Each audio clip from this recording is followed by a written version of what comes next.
Welcome to my brand new podcast, Mayhem, hosted by myself, Danielle.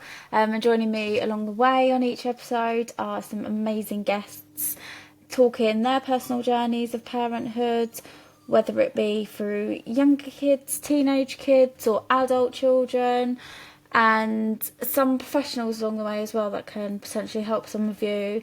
I know I've learnt loads already from these people, so hopefully some of you do too. And I really hope you enjoy it, have some laughs along the way. I'm sure there'll be some funny stories in there.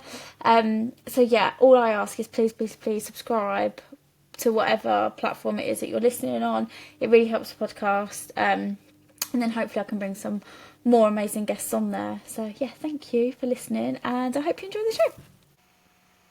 Hello everyone, and this week we have the wonderful Claire with us. And now Claire is a maths tutor and an EFT practitioner. Hello Claire, how are you? Hello, I'm good, thanks. Thank you for coming on. That's fine. Did you want to tell the listeners a little bit about yourself?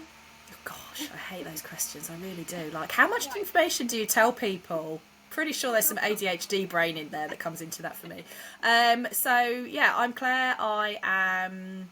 Oh, God, I really hate this question. Parent, grandparent, teacher, tutor, EFT practitioner, Wonder Woman, chaos, I don't know. Everything, anything, all of the above.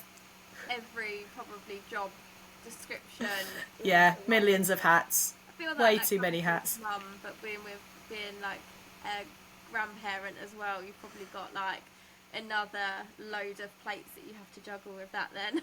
Yeah, I mean, to be honest, my grandparent role probably isn't one that it's not a hat I wear very often, actually. I think having my own child, so I'm grandparent to a 1-year-old and parent to a 5-year-old, which obviously puts me in quite a unique situation. And while I'm sure there are grandparents in a very similar position to me that do more grandparenting, I think just my own needs, wants, desires in terms of growing my own business and improving my own life, it just makes it quite challenging for me. My 5-year-old's quite high energy, high maintenance, if you like. He can be quite a challenge within himself. And when I have helped with looking after my granddaughter, I wasn't serving anyone, actually, particularly well. I've got this baby on me that needs me and needs positive energy from me. And I've got my son struggling with the fact that this baby's getting attention and actually he wants my attention. So I'm getting snarky at him because my expectations of him have suddenly changed, but only because of this baby here once a week. And it actually was quite a challenge. And it didn't feel healthy for any of us. So I've kind of relinquished that and said to my daughter, I would rather see all of you together and have you interact with your brother as well, than actually just help you out with childcare as a grandparent. So I try not to beat myself up about that too. No, and like you're still so young as well. Like, thanks. When people think of grandparent, well, I tend to think like, 60, 70, just because like that's when I was a child. Yeah. No, that's exactly. what my grandparents were. I mean, like my parents were both quite young grandparents. They were like early 40s when they first became a grandparent for my sister's kids. And the difference that they had, the relationship that they had from when they first become a grandparent to like my youngest now, who's only 6, is completely different because now they're both retired and they've got like more time. Neither of them are working, so they've got a bit more time on their hands to do like the fun stuff of like going to the school plays and things like that. Whereas when they were younger, like my dad didn't go to any of the older kids stuff because he's working and things like that. Yeah. So, and it's like being a parent as well. When you're at a different age in your life, you parent completely different. Yeah. That leads me on to my next thing. So we were both teen mums. We were. Which is a massive challenge in itself, but also brings like massive pros as well for me because you are so young and you get to grow with your child, which sometimes can be really challenging. I know I found it really hard. I don't know about you. I think for me, my daughter feels like she was much easier, and yet ultimately, my daughter's now 25, so I was 18 when I had her. Do you know what? That's probably the first time I've not felt like I have to say it was 5 months before I turned 19. It was in my head, but I didn't feel the need to say it. I've always previously felt that need to justify almost. I don't know if you've had the same experience, that Yeah. it's so frowned upon, isn't it? Yeah, I was 4 months before I turned 19. I know I always say, oh, I was nearly 19. Yeah. But yeah, being a teen mum is very frowned on. Yeah. I found it to be frowned on anyway. Yeah, and I don't know if you then have the same experience, that in terms of that, you don't realise when you're in it, but actually when you look back over all of it, there were challenges, and I have grown so much with her and through my experiences as parenting her, but you don't realise it at the time. Like, I do remember flicking and going, like, because I trained her to teach when she was 9. And so there were times where I was like, oh my God, parenting's the hardest job in the world. And then something would happen and it'd be like, oh my God, no, teaching is the hardest job in the world. Oh my gosh. And then something would happen and flip at home and you'd be like, no, parenting is definitely the hardest job in the world. And like this yo-yoing backwards and forwards depending on what's going on. Yeah, it's really hard. And I think I found parenting my eldest daughter easier than I have my youngest. I don't know if it's because their needs are completely different as well. But I think I had a sense of naivety with my eldest. I sort of like just accepted things for how they were. Absolutely. Yeah, you don't tend to think of what could go wrong. No, that for me, if I talk about being a parent now and the age gap that I've got, so 20-year age gap between my kids, that for me is the biggest pro. I was so naive with my daughter, and then suddenly with my son, there's all these things that like cause anxiety, like, oh my God, this could happen, oh my God, this could happen. And not least because of being an older parent as well. Like, I wasn't turned geriatric because now it's over 40 instead of over 35, but there's that leaning towards like the increased risk of Down syndrome straight away that you don't even think about. Like, oh my God, so many things that I didn't even enter my visual field with parenting my daughter at 18 compared to now. The same for me. I think like I probably would have dealt with having my youngest at 18 a lot better than I did when I had her at 25, because she was born with like various conditions. Like, I think my naive teenage brain would have been just like so accepting to it, whereas when I was 25, although still quite young, being a parent, I was like a second time round parent.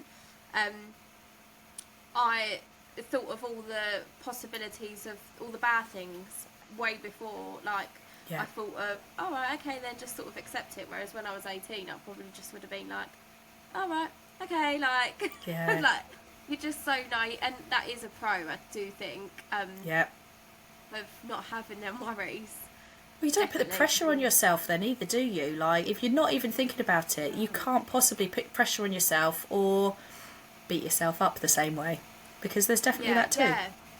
Yeah, I never felt, when I was that age, I never thought, oh my God, I'm a bad parent. It wasn't until I got older, sort of like in my mid to late 20s, that I thought, oh, do you know what, I was a bloody shit parent back then because I did this or I did that.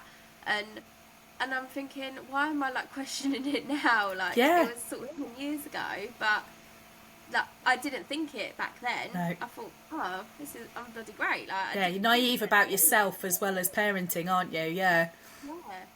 And I am just straight away going to put it out there. I hope you don't need to hear it, but you were not a shit parent. Thanks. I think the second we say it, you know you're not, because you're thinking about those things. And like, I've just had coffee with a friend that I went to school with actually, and she said that she's done exactly the same thing. And her therapist went, right, on a scale of like most amazing parent ever in the whole wide world, and like down here you've got the most despicable parent doing unspeakable things to their children, where are you on that scale? And she was like, all right, I'm not a shit parent. Like, and sometimes you need that like wake up call, don't you, of it's awful, but there are things that happen that are way, way worse than whatever you and I are beating ourselves up about being a shit parent for. Yeah, definitely. And I look at it now, like, it's all learning. Like, none of us are told how to be a parent when we become a parent. We sort of have got things that we might potentially copy from our parents. We've got our own mindset of, oh, I want to do it this way. And like, sometimes in the heat of the moment, like, especially now with a teenager. I've never parented a teenager before. Like, when she comes out of all this sass, I'm like, what do I do? Like, where's this come from? Like, you're not the cute little But I thing think as anymore. well, even if we did have a parenting handbook, it's not going to work for everyone. Because our No, children that's are not unique correct. individuals as well. Like, and Yeah. in terms of the learning, I'm tending much more towards spiritual woo-woo now. And bits of it I can believe and go with and absorb into my psyche, and other bits are a bit too far out there. And that's the case for everyone. But there's a lot of people in that world that will say that our soul has come here onto this planet, into this body, into this life for a lesson. And actually, when things are really crap for you, it's horrible to think that your soul has chosen this path. But actually, if you do buy into that even a little bit, like, it's allowed me to let go in a way of some of the stuff that's happened with my daughter. That, like, yeah, there were some things that I did that I should not have done and were awful and have had a lasting impact on her. But equally, especially now she's an adult, it's part of her journey and her path and her learning that needs to happen for whatever spiritual woo-woo stuff is going on beyond this experience. Yeah, life is just like a lesson. I think you're constantly learning. I think, like, even on your deathbed, you're going to learn something, can't you? Like, Yeah. you are always learning. And I say, like, talking about when you're thinking, oh, why's all this shit stuff happening to me? I think, like, Freya, my youngest, came to me because I had so many more. I was so naive of the world, and I did need lessons to be taught. Oh, And I've I definitely think said. that's why she chose us to be her parents, because Yeah. I needed that. Like, I've learned Yeah. so much. I have definitely said my son was sent to me for me to realise that I cannot control everything. Yeah, and oh, sorry, I've got to pause this here because my husband's just come in wanting something. I can edit this out. What do Okay. you want? The controller? This one. Right, sorry, I'll edit that out. And I've just broken Lego as well. I'm just like, oh, No problem. edit. Right. Drama. Yeah. Or don't edit, because life happens. Oh, that's the mayhem. No. Absolutely, you should leave it in there because it's part of your your niche. No. Like, cheers. God's sake, the do not disturb sign was on the door. I told you to leave me alone. I know, I say to him, like, do you need anything? Because I'm going to be like, no. There's always something, isn't there? The kids always want something, like, yeah, there's always something. Yep. The dog, probably, like, yeah. If you hear, like, screaming, we got a puppy yesterday. Well, no, not yesterday. Oh, wow. Got a new puppy, so he's like, and the other one is just, like, way too excited, like, jumping on him and stuff like that. I'm like, well, Amazing. kill him. So, yeah, my house is very chaotic at the moment. It sounds it. Yeah. I think many homes are. I genuinely think many homes are. Yeah, I'd like to think, like, when people come around, I'm like, oh, sorry, my house is a mess. And I think, no, do you know what? It's a house. Like, we live in it. Like, it's not a Stop show home. I'm not apologising. showing anyone Yeah. around. It's not just been built for people to look around and buy. It's Absolutely. literally a house with kids and dogs and adults in it that Yeah. work all day. Like, yeah. Yeah, and everyone's just trying to do their best to get through each and every day. Yeah, definitely. Yeah, so going back to that, people, like, do think our kids do choose us to be their parents because either, like, we need a lesson then, or, like, later in life, or just something. And since I changed my mindset to that way of thinking, Yeah. I dealt with things, like, a lot better, and now I see it as, well, we need to change the mindset of other people, because she has a disability, like, I thought the world was just accepting of disabilities because I was. Yep. I thought that's how everyone else was. I thought everywhere was accessible. You could get a wheelchair everywhere. Everywhere had lifts. Everywhere had ramps. And then suddenly we have a wheelchair and we get off at a tube station in London and we're like, shit, we've got to carry this up the stairs because there are no lifts. And I'm like, we're in London. It's the capital of the country. Yeah. And Yeah, there's you'd not really even a think lift. that would be with it, wouldn't you? I know, and there's not even a lift at the tube station, or there's not a ramp. You've got to wait for someone to come and get a ramp off. And I'm thinking, no, like, so now I see it as, no, we've got to, like, voice it, and that's why she's come to us, because I am loud. I do talk a lot. Like, I'm sure there's lots of people that Make a no one difference, will yeah. agree, but hopefully we can make even if it's just in like our small community, make a difference. And like already we have made a difference in the community, because the school that she goes to wasn't even accessible for a disabled child or disabled adult to attend. Like there were stairs, there was no ramps, there was no disabled toilet, things like that. And then I wanted her to go to that school because her sister was there, and things get changed. So already I see it as we've made a positive impact, and that's why she that's amazing. Chose us. So, that's I'm getting all like, and I think it's really important as well to take a moment and take those things in, and actually just recognise the achievement and the progress that you've created. Because I think we stumble so blindly through everything that we do. But I literally did it with a student the other day. I was like, that's amazing. Like, you've literally covered everything within there today, and I want you to just sit and feel that. Because we don't encourage that enough. Like, that recognition of how well we're doing. And that becomes a motivator as well to do it again and again and again and become better. Yeah, no, definitely. Yeah, because when you hear something good, you're like, oh, yeah, I want to do that again. And I do think you're right. We don't self-praise enough. We're quick to praise everyone else and say, oh, you're amazing, well done. But like, when do you sit and tell yourself, oh, I'm fucking amazing today? Like, you just don't, do you? No, and, not enough.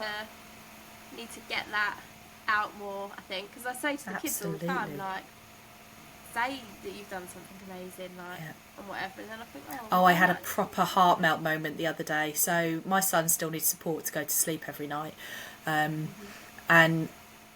it was actually a fairly pleasant evening as they go. Sometimes they're quite challenging, but it was a really nice one. I think he'd been asleep, or I thought he was asleep, came downstairs, started the washing up, got about 3 dishes in and was being shouted.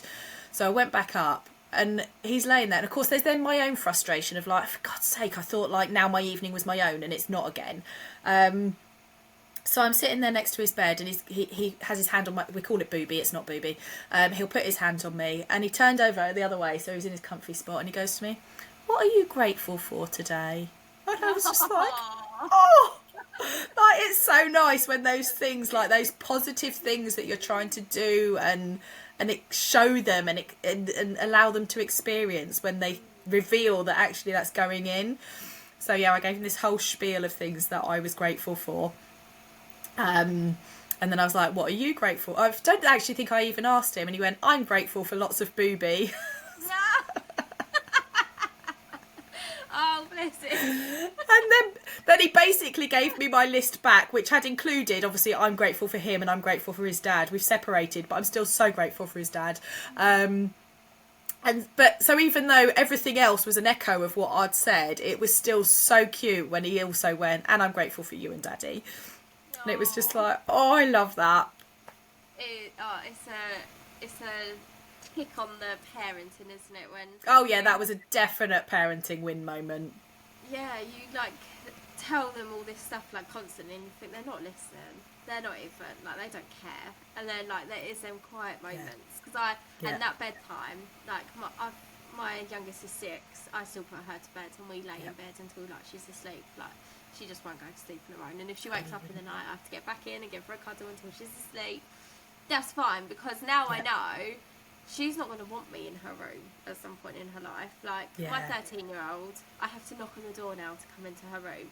I have to say, can I have a cuddle? Like, can you come and give me a cuddle? And she's like, no. And I can't like force her to give me a cuddle anymore. And I'm like, oh. So like now with my 6-year-old, I'm like, if I'm feeling frustrated, I think, right, one day she's not going to want me, and I'm going to cry, because who's going to want me then? Like, I love that bedtime, because that's when like the funny stories of the day come out, because I don't know about your son, but she'll do anything like not to go to sleep at first. Like, oh my God. She'll go through everything, and like she gets verbal diarrhea. Don't know where she gets it from. She will talk and talk and talk, and that's when you hear like the funny stories of the day, or like she'll say like the cutest things, and I'm like, oh, how can I be mad at you for not going to sleep when you're like this? No, I try to allow myself to feel the frustration, but embrace it at the same time. Like, he literally would. I remember we were driving home in the car one day, and I don't know what had been going on, but I was just done. Like, I identify as a highly sensitive person and an empath, and like for me, my sensitivity especially is noise. Like, I really struggle with too much noise and overload of like that hearing input throughout the day. So my batteries are obviously run out already, and he does this thing. He will talk non-stop, like questions, millions of questions. We definitely taught him why far too early. Like, for any parents of young children, do not ask them why about anything. It will come back to bite you. So yeah, he was just talking and talking and talking, and in the end I was like, Lawrence, my darling, can you please just stop talking for 5 minutes? Why, mummy? I was like, because I just need some peace and quiet so I can concentrate on driving. Try and have this, like, he needs a reason. I've just realised where he gets that from. He needs to have the reason to actually do the action. So yeah, bless him, he stopped talking. I looked up a minute later, he was asleep. And I'm like, oh, that's why you talk all the time. To keep yourself awake. So yeah, it does get frustrating at bedtime. Really frustrating sometimes. And I try and get that balance. I've actually started now. I didn't even realise that it wasn't a conscious choice, but he'll have his bedtime story sat on my lap and then get into bed where the expectation is you be quiet, you keep still, so that your body can actually get to sleep. But now I've kind of added a transition step of like, we finish his story and I say to him, have you got any questions for me? Because sometimes he'll have thousands about the book, or it'll be something completely unrelated, or like you say, is that's when those other things about the day will come out. But it's allowed me to give him the opportunity to do that on my terms, which then makes it easier for me to handle, rather than putting him in bed expecting him to just instantly be quiet. It's allowing him that space. And like, one of the times that I did it the other day, there was like one if at all question, and then he just crawled into bed for himself and got in his comfy position to sleep. And it's like, whoa, like, are you coming down with something? And then another time he'll get in bed and he's still asking all the questions. And yeah, it's all little brains, isn't it? They like, and sometimes I like think, well, sometimes I wake up at like 3 o'clock in the morning with the weirdest question in my head, and I'm an adult, so I can like process it in my head. But for a little 6-year-old, if that question comes into her head, she probably wants to know it there. Absolutely, they're so instantaneous. They're so in the moment, aren't they? We've got so much to learn from them, and like, it's actually just struck me now. It's probably the biggest point of connection in our day as well. Yeah. Like, because we get up in the morning, he wakes up earlier than me. We do this whole toys and food and books thing so that he's allowing me a bit more sleep, to be honest, is the hack. But then, of course, when I do get up, my brain is straight away into getting ready for the day mode. So I'm doing my stretches, I'm doing the breakfast, I'm checking we've got everything for both of our days. So there's no connection there. We come home from school and it's, again, if there's time, I'll try and make sure I focus on him and spend some time with him. But actually there's also swimming to get to, or there's dinner to have, or there's bath, and there's this and that and something else. So actually that bedtime moment is the biggest moment of connection. And straight away I'm going to listen to that learning and allow it a bit more now. Yeah, I'm glad you said that, because that is for us as well, because like you said, the morning is go go go, because I'm trying to get everyone ready, normally trying to get like a dinner in the slow cooker, so like neither of me and my husband have got to cook when we get in from work. My husband's he's either gone way before that we get up, or he's in bed because he's just got in from work. Like, so it's always like, up on the weekends it's always like me and the kids, then I've got the dog, so it is like go go go. Then I'm thinking, shit, I've got to get down to the horses as well, like, so literally, like, she's trying to talk to me and I'm like, yeah, have you ever wondered, Danielle, why you do this to yourself? Yeah, I know. I feel like I need like loads of stuff, I don't know why. Then I like moan about it, and then I have like that quiet time of where I am literally just like either at work or at home, and I think, no, I need to do something else. Like, I don't know why. Yeah, I'm very good at that. I'm trying to slow down and listen. What am I trying to avoid, rather than that's probably a bit. Maybe I need to ask myself that. Going to the gym, maybe I'm avoiding that. I do squeeze that in. So yeah, like all these things, and then like you say, after school it's the clubs that you got to go to, or like I do want to go and do an hour in the gym or something, so I'm literally like running in, and if my husband's at home I'm like, I'm going to the gym, or he's like, no, I'm going to a chill out fight, going over to the gym or something. And then it is dinner, bath, and then that quiet time of bedtime, sort of that half an hour between bath and actually going to bed. Yeah. It's probably the first time that we get to sit down and actually like talk and listen to each other. And that's why I think, God, do you like ever stop talking? And then I think, no, because you're like me. Yeah. So and for us, it doesn't end either, does it? When we've got them to sleep and they are asleep. And I guess for you, because is it 3 children you've got? 3 in the house? 2. My husband is like a child as well. Like everyone's nodding in agreement right now. But even that, like you've also, again, you've got that big age gap that I would imagine there's a massive gap between the bedtimes as well. So you might have got your 6-year-old to bed, but actually there's still a 13-year-old hanging around. And actually, even after that's done and the house is child-free, we've still got other mummy shit to do. Like the dishes need washing and the laundry needs doing. And Jesus Christ, have I got anything ready for tomorrow? And where do I even need to be? And have I forgotten to put yet another appointment in the calendar? That's normally, I'm in bed and I'm thinking, shit, I haven't put the kids' school jumpers or something in the airing cupboard to dry. And then, because we live in a 3-story house, so our utility room is like right. In the house, like, shit, I've got to go all the way back. My daughter genuinely started doing her own washing at the age of about 11 or 12 because I was so shit at doing the laundry. She would get to Monday and have no clean clothes. And so she started doing her own washing. And I'm like, it was freaking amazing. It's also one of those shit parent tick boxes, but like there is something to be said for being a shit parent in that respect. Yeah, she knew how to do the washing. Like when I moved out, I didn't even know how to turn a washing machine on. I was terrible. Like I look back now at like my teenage years and I think, oh God, I feel so bad on my mum. I mean, my mum let me do it, so I can't feel too bad. But she would literally do everything for me. I wouldn't even make my own bed. But again, as a parent, there's learning there as well. Again, like you say, isn't there? Like, I suppose, again, for us, being those teenage parents, we probably moved out a lot sooner than a lot of other people would. Like, there was no, I'm assuming, no university that you went to start learning any of those life skills. So for me, it was a massive wake-up call, suddenly having to run my own home. And like, are you kidding me? Like, what the hell? I know. And like, I hated, as a kid, I had to make dessert every single night. Like, my brother never had to do it. He's only 2 years younger than me. Why didn't he have to do it? But equally, we didn't have to do any housework. We didn't have any chores that we were expected to do or anything like that. And all of a sudden I'm like, actually, do you know what, Mum? Love you, but you might have done me a bit of a disservice there because now I've got to figure it all out at the same time as everything else that's my life. And again, it's that learning, isn't it? Like, I wouldn't necessarily have consciously taught my daughter how to use the washing machine, but there's probably a bit of that energy there of she now had that ability when she moved out, as opposed to suddenly having that wake-up call of like, sorry, what? I have to do this every other day? I have to hoover the floor at least once a week? I remember being on the phone to my mum, like, with a pile of washing, like, right, what do I put in the washing machine? Like, oh, no way! Leather, like, does it go in, like, what, like, separated in? She's like, yeah, you have to do the whites. And I was like, is grey white?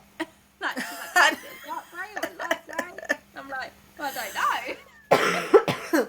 And, like, I'm thinking, I never learnt that, like, as a kid. Yeah. My mum, bless her, she is one of these people that just wants to do everything for everyone. And, like, she's still the same now. And I'm like, Mum, like, chill, you don't have to do it for all of us. Like, let us, like, do it for you. Yeah.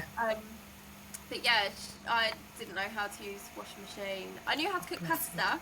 She taught me how to cook pasta.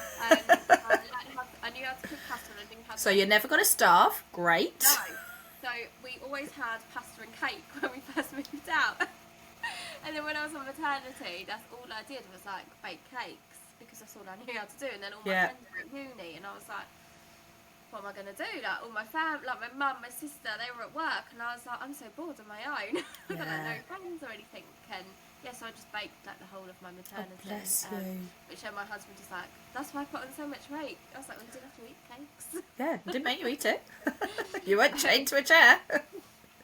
Yeah, so now like I consciously think like whilst I don't make Olivia, my eldest, do the whole housework, her bedroom is hers. Like, she Yeah. doesn't like us in her bedroom, which is fine. That's her space. That's Yeah. her space to do what she wants in, within reason. Like, no smoking or drinking alcohol or anything in there, but like within reason. It's still in this house.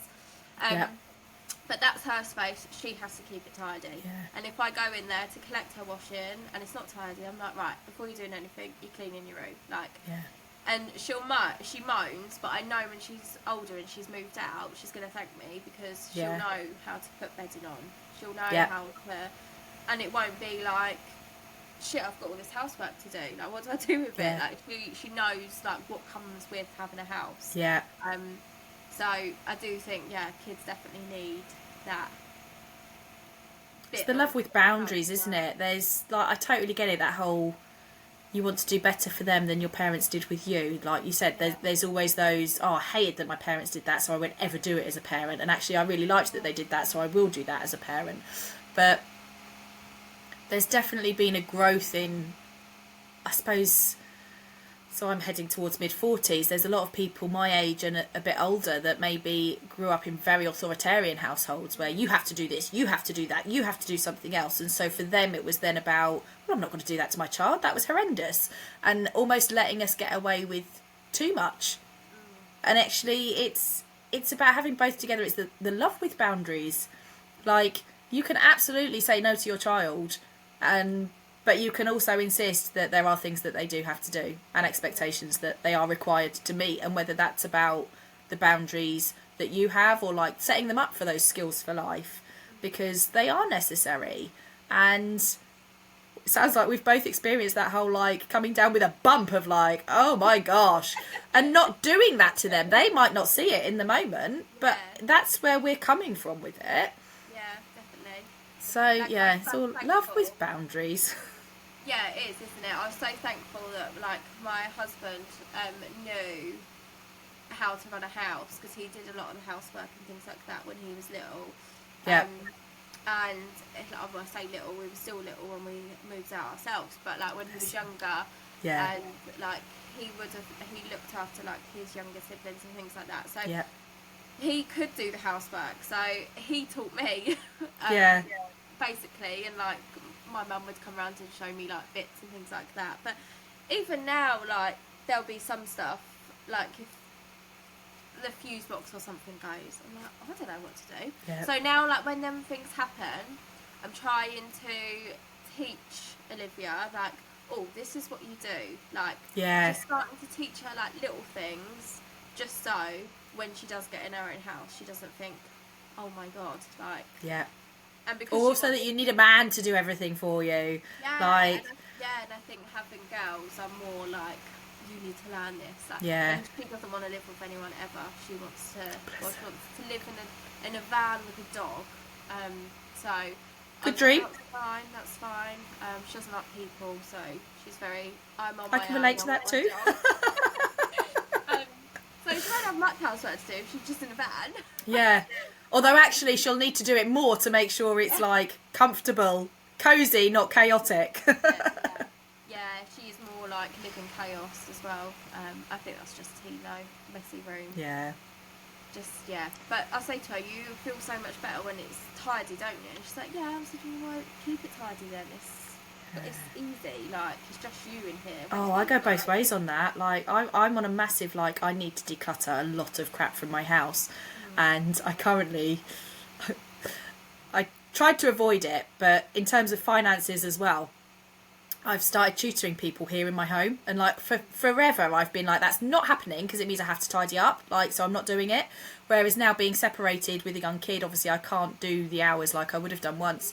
But I now have a group of 3 girls that come to my house once a week, and the first 2 weeks a parent needed to stay, like, just because they didn't have, like, one of them needed to do some work or like didn't have anything to do. I'm like, I'm more than happy for you to stay, it's not a problem. The problem was I obviously needed to make sure there was room for them to sit down and that it didn't look as horrendous as it can do, like, but the upshot is, for the last sort of 3 or 4 weeks, my living room's been way clearer than it usually would be. And, like, when they're literally about to arrive and for maybe 48 hours afterwards, it looks quite bare compared to what it usually does. And there's a bit of me that feels really uncomfortable about that. But then there's the other bit of me that's like, oh, I can breathe more easily. And that's like my ultimate aim. I've surrounded myself in so much, like I've always had my fingers in loads of pies. It's that whole like, I'm aware that I've been running away from feeling stuff, or hiding behind all of that stuff. And as I clear it, that's like, it allows the space to feel those things that I've maybe been hiding from for a long time. But ultimately it's what I need to get the clarity to reach the goals that I have as well. So it's like, it's quite a challenging spot to be in, but I totally get it. There's that, oh, the relief and like, oh my God, it's awful. I do. I work so much better when I've got a clear space. Like, if my house is messy or there's just bits everywhere, like when you've got kids, there's always just bits everywhere, isn't there? Like the stairs, there's always something on the stairs, and everyone walks past it. I'm like, hang on, like, come on, take your stuff.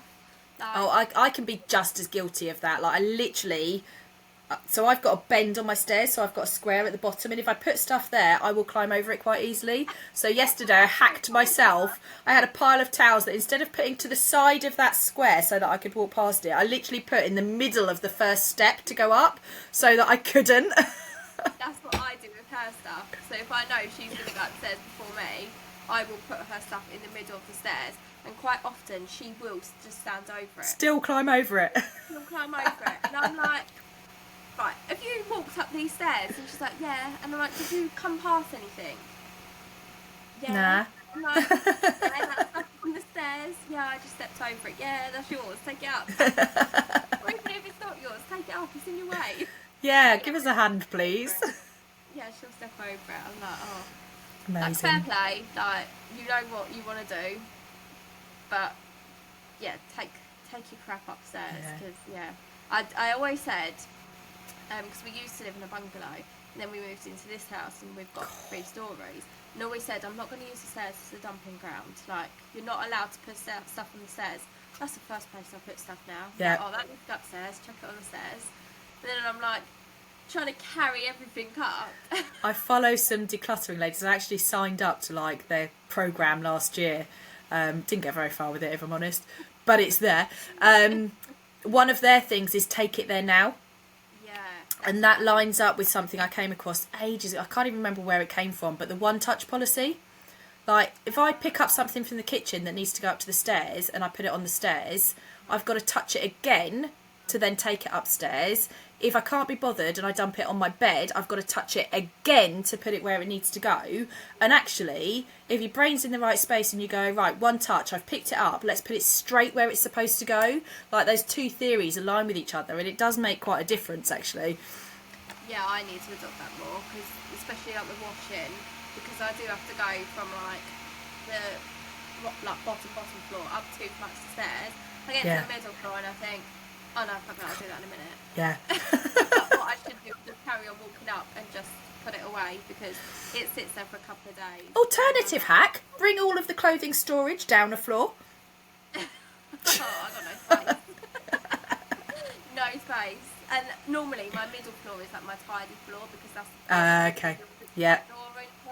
So my living room and my kitchen diner area is normally quite tidy, because that's all people see.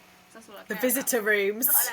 Yeah, you're not allowed to go downstairs and you're not allowed to go upstairs. We've got a toilet on that floor. You don't need to go anywhere. Like, Yeah. that is what you're allowed to see. Don't look anywhere else. I love it. You can see like mountains of like... I feel like you probably have got a clipboard to give to visitors as they come in. Like, just read through that and then take your shoes off. You're allowed this area, nowhere else. There's stair gates on the other stairs, so like, yeah, you're not allowed. Where the stairs, Amazing. you're not allowed to go. That's why I like hiding places for stuff. But Yeah. I try and keep this bit tidy now, because obviously it's the podcast, so we just have Yeah. this is all my husband, by the way, all this Lego and stuff. Like I said, child. No need to apologise. Now actually, there's something to be said for that. So I did was it a manifesting thing somewhere a couple of years ago, maybe now, and they were talking about self-care and how obviously self-care has become a bit synonymous with like getting your nails done or having a spa day or bubbly bath with candles, and actually that is like so far removed from what self-care actually is.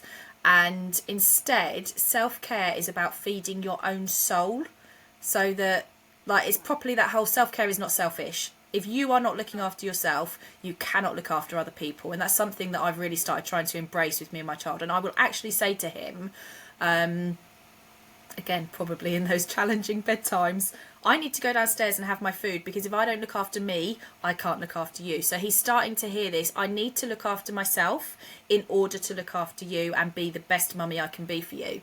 Where was I going with that? Self-care, not selfish. So we've got this growing awareness of self-care is not selfish. But the way they presented it was that self-care is about feeding your soul. It's not about the bubble bath. It's not about the spa day with your girlfriends. It's about doing the things that feed your own soul. And they were like, if you don't know what those things are, think about what you used to love doing as a child. Because as a child, again, going back to, like, they do what they need to do. They are in their moment. The things that you did as a child are the things that feed your soul, because you did it automatically then. So for me, it's like I'm trying to read more. I love doing jigsaw puzzles, but I have to be very careful. Like, if I get a jigsaw puzzle out, because of course, you know, grown adult 1,000 pieces, I won't do anything else. Like, I'm a proper granny. I have been even way before I actually became a granny, that I love knitting and crochet. And, like, for years I said that knitting was my free therapy. Like, I knew my school day, my work day was done when I sat on my sofa and got my knitting out. And for years it was, like, amazing. But I barely do it anymore. I did a crochet along Christmas blanket, and I use an app to, like, time how long it takes me to do these things, because you don't realise I spent about 60 hours doing this blanket. But, like, that was over the course of about 8 weeks. It was supposed to be a 6-week crochet along, and even in the first 3 or 4 weeks I was like, shit, this 30 hours I've spent on this, if I'd put those into building my business or actually decluttering my home, I would be in a way better space than I am right now. But there's also an argument that was what I needed. I needed to do that to feed my soul, so that actually I had the spoons, if you like, to go off and do any of the other things. So, yeah, maybe it's not about your husband being a child. Maybe he's just feeding his soul. Yeah, we do say that. Reframe. And he, like, for Christmas, everyone in the house got Lego, because we love doing Lego. Like, I quite like because I get frustrated with all little bits at times.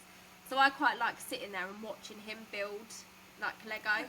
And a couple of the Lego that we've got in the house, they took, like, well, that house behind took about 8 hours or something. Yeah. And he did that in one sitting. Like, wow. He started it and he didn't come to bed until 5 o'clock in the morning. Jeepers. He was like, I'm finishing it. And he's got other ones that have taken him, like, longer. Yeah. Because they're bigger and that. But I quite like sitting there watching him do it, because he's so, like, happy doing it. But it is, like, I always joke to him, I'm like, oh, you are like my third child. Everyone says, oh, no, you know, Michael is like the third child, because he's like, I say him, I am as well. Like, we both love Marvel. Like, our dogs are named after, like, all Marvel characters. Like, all the stuff down here is all Marvel. He, like, loves his Pokemon cards still, like. But, so it is, like, back to childhood, but it's, like you said, they're the things that we loved as kids and we did, and like, he would rather build a Lego house than go and sit in a bath or something. Like, that is, like, his self-care of stuff. And, yeah, I love the Lego. I couldn't build any of this, because we've become quite Lego focused in this house. And actually, I bought myself one a little while ago. I'm like, I'm actually quite enjoying building the Lego, but it's yours, and therefore, like, Lawrence is actually really good at building the Lego himself. I tend to find the pieces for him to remove that level of, like, involvement, I suppose. And sometimes he doesn't even want me to do that. Sometimes he'll find them himself. But it's like, again, it's all Marvel stuff. I'm like, this is great, but it's not really what I want to do. And also, like, his dad's going, oh, it's great for his creativity. I was like, yes, however, you buy him, like, we've got Spider-Man, we've got Venom, we've got Thanos, we've got Hulk, I think, all in Lego. I'm like, they're not the sort of things that you can take apart and build whatever you want. So yes, there's that creativity there, but equally you're kind of fooling yourself. So we've now also got him, like, this massive box of all different bits. Because I remember my brother having Lego, and he was really creative. He would build, like, his own, like, vehicles and machines, and I'll be there following the instructions of like, this is how to build a house. But like, that's my way, that's how it works for me. So I'm like, yeah, it's great, I love building Lego, like I find it quite a nice mindful activity, but I'm sick of it being Marvel superheroes. So I bought myself like a fairy house thing, like it was advertised on Facebook, on Timo, and I was like, I refuse to do Timo, so I found it somewhere else. But like, I've done the first bit of it, and then it's about making sure I make the time for myself to do those other things. And I think, again, it's about the parenting thing. Like, we assign ourselves so many roles as a parent that we create all these responsibilities for ourselves. And I say that with full awareness that we can't uncreate them or not have them, because, like, if it's about doctor's appointments or whatever, they need to happen. And let's face it, if we don't do it, nobody else is thinking about it. So there is that requirement for us to step in this role of greater responsibility than a man is ever going to. And I'm really sorry if there's any men listening to this, because I'm full on for like equality, but ultimately there is still that biology of difference between men and women in the roles that we hold. And yes, there's work being done to change that, but that in itself is causing problems. And actually, I don't know, I think our biggest responsibility is to make sure around those responsibilities to our children and our families, we are also making sure we look after ourselves, because that's the bit that's been forgotten. Yeah, I think just like down to biology, and it's instilled in us mentally. I think men just find it easier to do that self-care aspect of things. Yeah. They don't see it as a selfish act, whereas I think women, we tend to see it as a selfish act. Yep. And it took me about 10 years of parenting to realise, and like being jealous of like him being able to go and do what he wanted to do. Thinking, no, I can as well. Like, he's never been like, you're not allowed to do that, you've got to do all the parenting. Like, he's never. You just don't ask the question, do you? Yeah, that was me in my head thinking, I'm a mum, I'm not allowed to do anything, I've got to be in this house, I've got to do all of this, I've got to do all the cooking, I've got to do all the cleaning. And then thinking, like, almost to a burnout, burning myself out, and then thinking, no, actually, I can do that as well. Like, that's me that put that, well, not just me that's put it in my head, but society's put it into our heads, haven't they? And I do think the men tend to just be better at that self-care than we Absolutely. And it's interesting you just said society's put it in our head, because I think that is one of the throwbacks from like once upon a time the men went out and worked, like we're not even talking caveman time now, we're talking like 50 years ago even. The men went out and worked and the women stayed at home and looked after the house. And obviously, as we've claimed our equality with men, we've not let go of or relinquished that role, and the need for it to be filled hasn't changed, but we have added to that by going out to work. And actually, I remember talking to a male colleague when he found out I was leaving teaching. Like, my son would have been, 3 at the time. And he was like, look, I know I'm going to sound like a sexist pig saying this. And I was like, crack on, like, I'm past caring. He went, but I do not know why we expect women to be able to have babies and come back and do work and everything as well. I was like, oh my God, I totally agree with you. Like, if he'd have said that to me 10 years ago, I probably would have been furious with him. But he's right. And I think there's some roles as well where that's even harder to do. And like, I'm sorry, teaching is one of them. Any kind of care role, like NHS, the government care type roles, whether I consider teaching to be actually a care type role, you can't. If you're not invested in it properly, you're probably not doing a very good job at it. But if you are doing a good job at it, because you're invested in it, there's the suffer from your family and home life as well. Like, it's such a hard balance to strike, and it is causing so many problems. Is that one of the reasons that you left your teaching career? Probably the biggest reason I left. Yeah. So I've left twice. I first left in 2014, so I've been teaching for about 5 years at that point. And that was when Michael Gove became Education Secretary and thought that it would be a great idea to change the curriculum and everything to do with education back to how it worked in the 50s, where we didn't understand and have dyslexia, dyspraxia, ODD, ADD, ADHD, like all of these things and acronyms.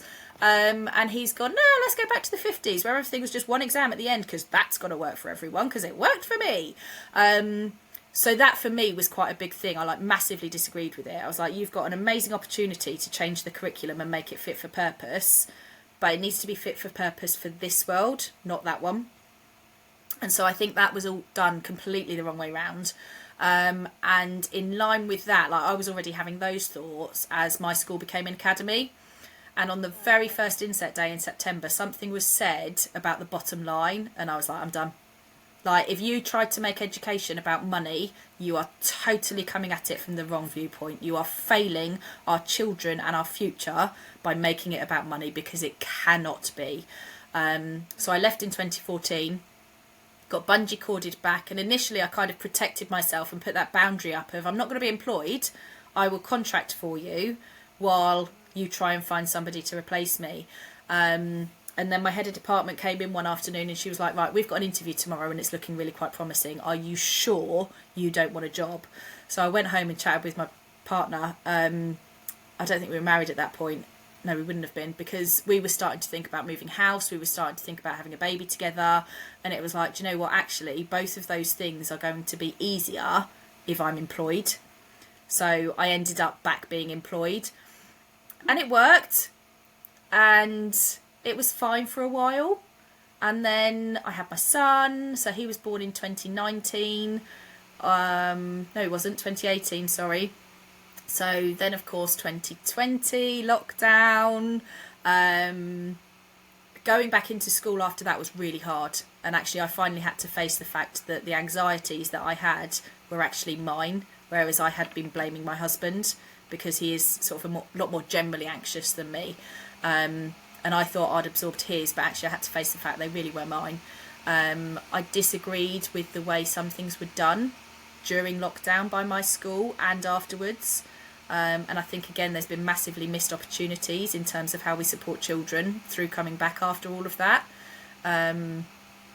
Interestingly, I had a conversation with the lady that's always been my work mummy. I've mostly worked at the same place. And I happened to see her recently, like one of the sessions that I went in that I do with the school still. I got to see the kids receive their mock results, and it was amazing. It was such a privilege to be there for that opportunity. And I was stood next to my work mummy, and we were talking like about some of the kids, and there was one lad in front of us who has his own challenges, and I was like cracking up, and I was like, oh my god, he makes me laugh. And she was like, I can't stand him. But she still works with him on a daily basis, and obviously finds that behaviour then really difficult and challenging. And something was said obviously about COVID, and she was like, oh, for goodness sake, it's not to do with COVID, we're namby-pambying these children, blah blah blah, XYZ. And I went, but hang on, it's not anymore about COVID itself. It's about, and for where I am, that school is in actually quite a deprived area, so there's a lot of like low financial, low educational stuff going on in the community. I was like, if you think about the families that those children are growing up in, where a considerable number of them are what you would call dysfunctional, for want of a better word, with their own challenges, it's not about COVID and the fact that they weren't at school. It's about the fact that they didn't have any release from those dysfunctional families. So for a lot of children, unfortunately, school becomes the safe place. And I say that unfortunately because obviously their home should be their safe place, not because of anything else. But that routine and structure that comes through school is very, very important for a lot of children. And when lockdown happened and they spent time in homes that are maybe not as safe as school, and they've not had those differences of opinions about how the world works, about views, prejudices, you were talking about prejudices, if they're stuck in a family where those things are rife and they don't get that alternative view at school, it's that is now the consequence of COVID, not COVID itself. Yeah. And she was like, this is why I miss you. I'd never thought about it that way. And it's like you get so stuck in what you are doing sometimes and you don't see that bigger picture in the alternative perspective. And I know I'm starting to describe myself as being a bit weird and out there with my views on the world. But that comes from all those experiences I had, the experiences I've had of growing up a child to a full adult and seeing how my parenting's affected her, and various courses and reading that I've done that I may not have if I hadn't have had another child, and all of those things. But yeah, since 2014 I kind of said that teaching doesn't fit my moral compass anymore. And then I think going back after having my son, I had ended up suffering postnatal depression, which I didn't realise until almost out the other side of it, like starting to recover from it, was the point of time that I realised I had it. There was stuff going on with my family, because at the end of the day, every teacher, human, has their own life as well as what's going on for work and what we see. All of those things were just colliding for me, and I think if I didn't get out when I did, I was headed for a nervous breakdown quite quickly. I actually went for an interview at another school, and it wasn't about the school I was in. There was things I disagreed with, but that's always going to be the case. But actually, those people were almost my family, and because it was my own secondary school as well, it's always held a special place in my heart anyway. It wasn't about any of those things. It was as much about me, and also after maternity leave I got put back in computer science rather than maths. And for those 2 years I stayed afterwards, it was a blessing, because the pressure on a non-core subject was just amazing. It allowed me to pretty much walk out with the kids at the end of the day. So it was a better work-life balance, but equally there were disadvantages to that as well. So doing the same thing over and over and over again, I got to bored much more quickly than I would have done with maths. And also when they put in like the GCSE group and my subject knowledge was not enough, I didn't care enough to find out. Like, this is not my area of expertise. I'm not interested in finding out what buses are, because it's not my subject. I didn't choose this. So I went for an interview at another school, and I've got to take the moment. I smashed that interview. I was amazing.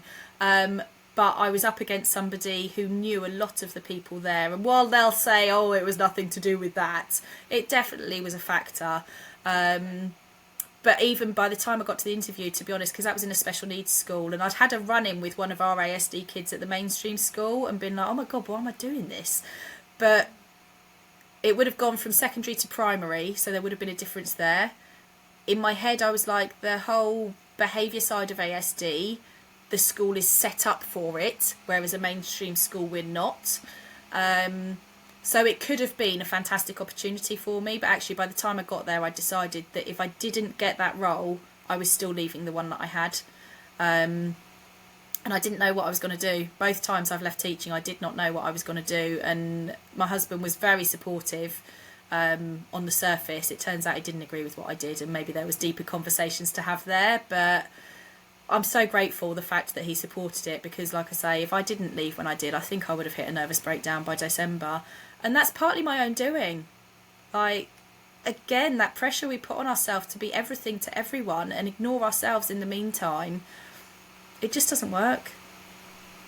It's hard though, because you was describing yourself as like empathetic, sympathetic. Like, you've got that empathy for the kids, and you want to make, like, I think you've got to be that type of person to be a teacher or to be in any care sector. You've got to want to help people, because being a teacher, you are in charge for 30 hours a week, whatever it is, of the next generation for this country. Like, you've got 30 kids in your class, and like, you're in charge of like teaching them things, and something that you could do as a teacher might put them on like the path to become like the next prime minister or something, and then they're like, oh yeah, that was because of my teacher, blah blah blah. Like, you hear stories about it, don't you? Like, sports people, and they're like inviting their teachers back. I saw in a concert that Adele done, and she's like talking about her teacher, then a teacher walks on stage and she's like, oh my God, like, the teachers in our lives are the reason sometimes that we go and do these things. So you do have to be that type of person. You do have to put so much energy into it, that if you've got your own family at home as well with young children, I honestly don't know how teachers do it. Like, my friend's a teacher and she's got 2 young children. I just don't know how you do it, like putting all that energy all day into the kids at school, and then you've got your kids at home. Like, it must be so exhausting. Really is. And I think a lot of that comes down to that awareness as well. Like, I basically neglected my daughter at times because of my teaching career. I was so invested in doing the best job I could there for the benefit of everybody else's children that I essentially neglected my own. And again, I suppose that difference and that awareness means that I refused to do that with my son. So at the point that I was starting to really struggle and realise and recognise that I'm getting home and being frustrated with him because of what I'm carrying from my day, or the pressures of things that I think I need to do, again, that I suppose is a big factor to me. If I hadn't had the experiences I did with my daughter and the awareness I did of the impact, then maybe I would still be in teaching. But again, like, it's like you're in my head saying about the whole Prime Minister. You don't know what you're feeding into those kids. Like, we don't know where they're going to become. And I think one of the difficult things as well is you don't see that. Like, Adele's teacher, or those teachers that come back, you don't know at the time that you're having that impact. And I wonder if you did, it would make a difference. But equally, that whole thing about, like, being an HSP and empath, which I didn't realise at the time, and probably some codependency for me as well. And actually, I'm in a group on Facebook that's got hundreds of thousands of teachers in it, that major different struggles, like so many things. And the amount of things that I read on there and go, I wonder how many teachers are codependent, and that actually we fill our codependent needs by being teachers, and then, for want of a better word, sorry if it's triggering, but destroy ourselves because of that. Because without that awareness of, firstly, being codependent or highly sensitive or empathic, and I don't say empathic in understanding, I mean literally feeling what's going on for somebody else, like, how many of us have those identities that we don't realise that makes teaching so difficult for us? Because unless you know and you can put the effective boundaries in place, it's so easy to get to burnout and high levels of stress. And of course, stress is the whole frog in cold or hot water. Like, you try and cook a frog in hot water, it's got to jump straight out, but actually put it in cold and heat it up, it won't realise. And stress is that insidious that you don't realise until way too late. And it does, it makes it really, really hard. And I think there needs to be a lot of education around that as well, within teacher training. And like you say, it also applies to care professions as well. Yeah. It probably comes down to like lack of resource as well, because absolutely, there needs to be like more teachers. I guess if there was more staff in the school, there's less pressure on things. Like, I talked to some teachers and they've got their classes, but then they've got the whole of the department and they have to do all the planning for that. And it's like, surely if you're the head of something, you don't run all the classes as well. Yeah, so there's theories there that supposedly protect you and you're supposed to get more time off timetable to be able to do those things, but in reality it doesn't always happen. And again, you've kind of said two things there that have made me, like, I've got to go back to the president one first. We don't know what we are leading those children towards, but ultimately we are leading them to lead our country. They are the future of the entire country, and the fact that teachers and the profession are not valued for that is also a problem. Like, teaching is so underpaid for what you're expected to put in. It is massively underpaid, and I know there's many people, including friends of mine, that will argue back at me that the private sector's no different, rah rah rah rah rah. But again, as a teacher or as an NHS worker, doctor, nurse, whatever, you are literally looking after the people that are going to control and run our country and our future, and that has to be valued more highly than it is. And also, you've mentioned about resources. I've recently reconnected with a girl that I trained at uni with. So she's an early years teacher, and she's now got 4 children of her own. And youngest has started school. She's become a TA at his school.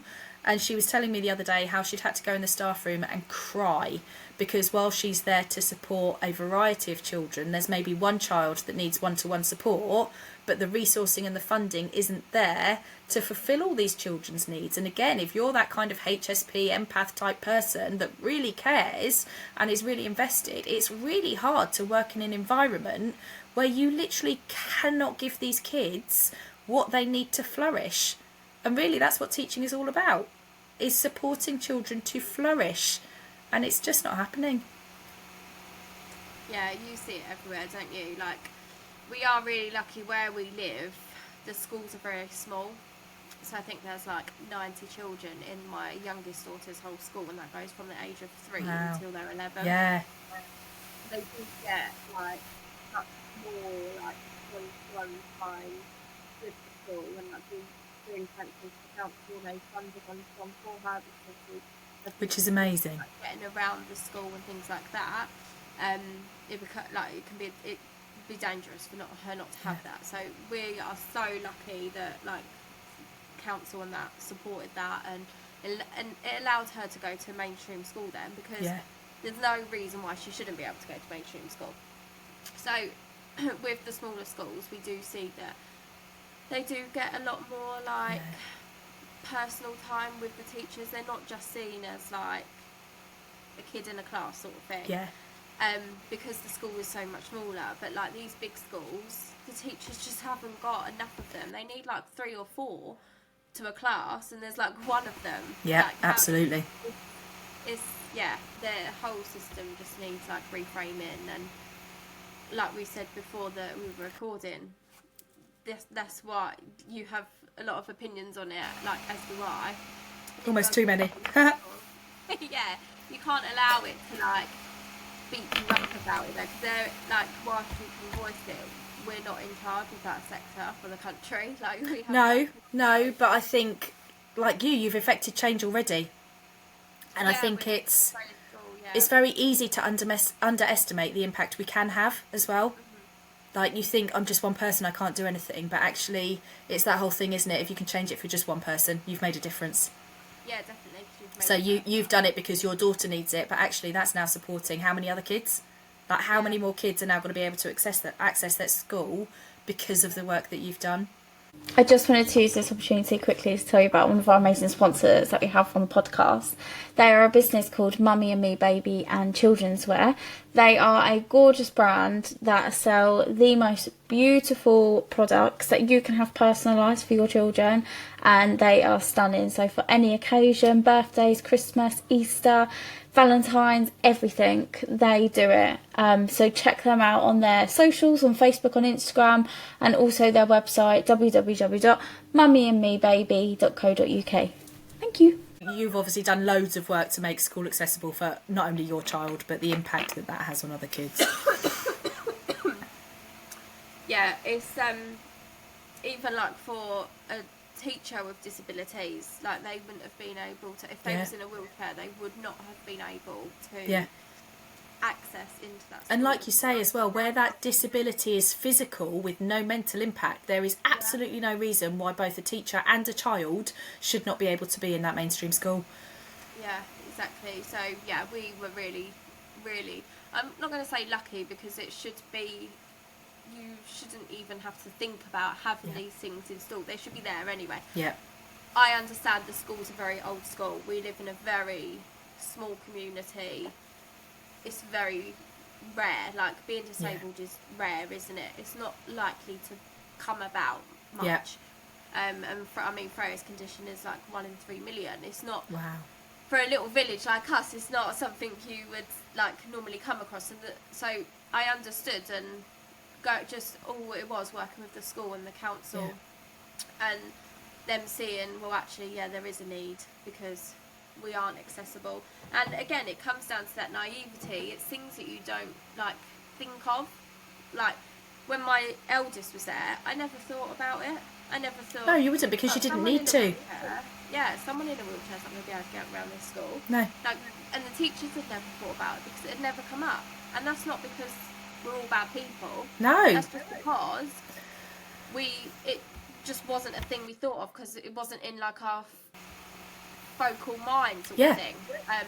And I go back to that is why Freya chose me to be her parent, because I needed to see that the world isn't accessible and things do need to change. But also, like you say, you've got the voice and you're happy to use it to make that change. Like, autism keeps coming up for me, and I said about a year ago that my son was showing signs of autism and ADHD, and at the time I was like, we just need to watch and see. Like, there's ADHD especially, I'm not going to do anything until we've cut down the TV viewing and adjusted the diet, which we're not like feeding him full of sugar, but ultimately there's still way too much sugar in everyone's diet. But then of course he started school, and we're starting to see slightly more displays of autistic type behaviours. And again, it's quite a difficult spot to be in. I don't want my child to have autism. Like, my daughter's got a diagnosis of autism, which actually I've also really struggled with, and I know causes her some upset, especially as I talk more about accepting that my son does have it.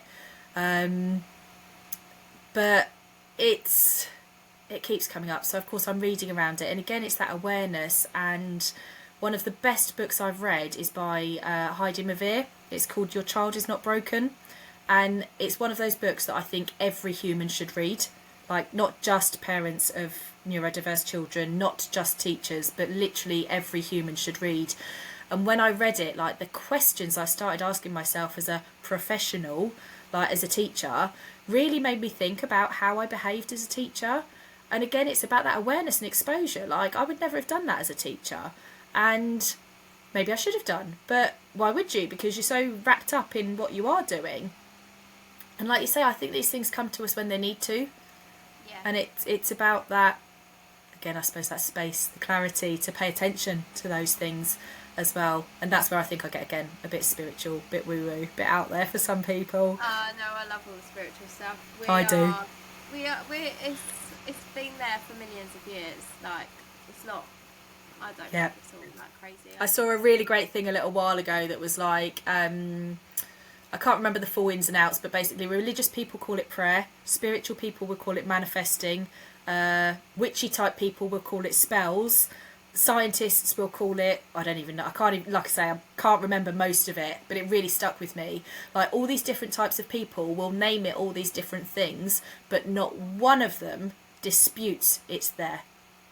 No. And that for me was like the real, like, wow, you're absolutely right. Like, it doesn't matter what you call it, it is there, it's believed, and it's a thing. Yeah. We might not be able to explain it, but it Yeah. is there. Yeah. And it's guiding us through our lives, and you have Yeah. to tune into it and allow it to help you in some way. Absolutely. And learn from it and things like that. I could talk to you Yeah. like all day. I know. I told you it was dangerous and you need to put a lid on me. No, honestly, like that's the reason like I started the podcast, because I want like real life stories like for people to listen to, because Yes, so and much everyone's got one. Like, literally Yeah. every single person. Like, the girl I've just met with, we're 43. The human that I've just met with, like, at one point I said, oh my God, you should write a book. And she was like, oh, it would be so miserable. My life's been awful. But actually, there will be benefit in that to someone else. Like, we can all benefit from sharing those stories more. And again, I think that's something else that's wrong with the world. We don't talk enough anymore. We come from tribes, and the whole raising kids, especially, it takes a village. And actually, going way back to the beginning of our conversation, we talked a bit about the pros of having children, like early versus not. One of the hardest things for me in having my son is that I don't have a village anymore. And actually, that whole thing about postnatal depression, it was only through reading a book called The Compassionate Mind Approach to Postnatal Depression that talks about the science, about how our hormones change, about how we come from tribes where you were so supported when you had a child and everyone mucked in and did, like, somebody else was there to do the cooking and the cleaning and all of those things so that you could literally focus on bringing up your baby. And it was reading that made it acceptable for me to go, shit, I've had postnatal depression. Because I don't have those things. We expect ourselves to do all of it, and not only that, to be okay as we do so. And it doesn't. Your world changes so much when you have a child. And again, we have all these expectations of ourselves, and we don't live in a world where that support network is there anymore. Like, I did NCT. There was 9 of us in the NCT group. Everyone was really amazing and supportive. And we did baby sensory, and we did like sing and sign and all of these other things. And yet still you come home to your own place and space. And especially after paternity leave is done, you're on your own. Yeah. And Paternity, you get 2 weeks. for me, the hardest thing, like I've mentioned family issues and difficulties. I don't have the family support that I had when I was 18. And had my daughter then, and I think some of that is that expectation that, like, you're 38, Claire, now, you've got your shit together, you're married, this, that, the other, rah, rah, rah, you can cope with it all. Whereas at 18, you're almost expected to not be able to cope because your parents are still seeing you as a child themselves. But actually, if anything, I needed that support more. Because again, that naivety is not there anymore. Now I'm really worried about everything that could happen. Help me. So, yeah, I don't even know where I started with that, but there was something in there that was relevant. No, I know, and it goes back. I saw something sort of similar. It takes like tribes and things like that, a village and that, to like raise kids and that. And I guess a lot of us don't have support now. I mean, I'm really lucky. I've always had my mum and dad like to support and help me like with childcare and things like that. So I was able to go back to work and things like that. But a lot of support for people is online, and it's all bullshit. Like, it is all fake. The Instagram, like, money pages, yeah. it's all bullshit. Like, none of it is real, and that is the biggest reason. Like, I've got 2 girls, and I know the social media world is shit for men as well, because it's the same for them as it is for us. Yeah, so many like, pressures. I've got like the girl experience. Like, I've got 2 girls. I don't want them to have this social media crap that they think is real life, because I know it's fake, but it still affects me. Like, yep. And like, so I know it's going to do the same to them. So that is why I wanted the podcast, so people can, and like, especially parents, because you're so vulnerable when you become a parent, and like, no one tells you the like the hard stories. No. You always hear like all the good ones, and then something bad does happen, Yeah. and you think, oh shit, like, I've majorly screwed up here. But in reality, you haven't. No, like, not at all. And like, again, I think Yeah. that's where that conversation was coming from, wasn't it? About the whole tribe Yeah. thing.